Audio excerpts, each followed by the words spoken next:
63 நாயன்மார்களில் ஒருவரான குலச்சிறை நாயனார் குரு பூஜை விமர்சையாக நடைபெற்றது.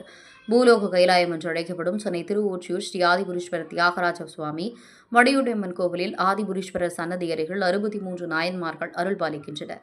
இவர்களில் ஒருவரான குலச்சிறை நாயனார் குரு பூஜை முன்னிட்டு சுவாமிக்கு முதலில் எண்ணெய் காப்பு சாட்டப்பட்டது.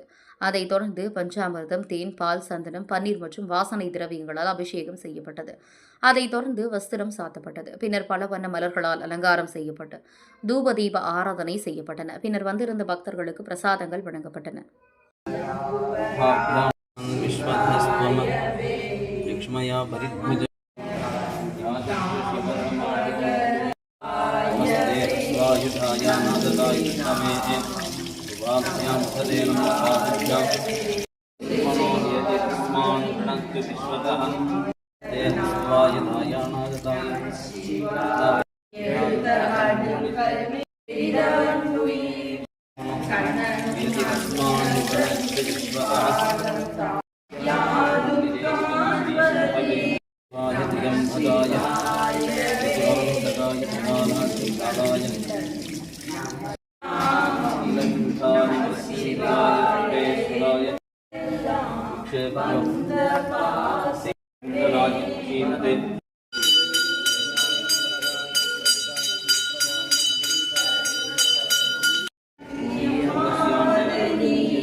அங்க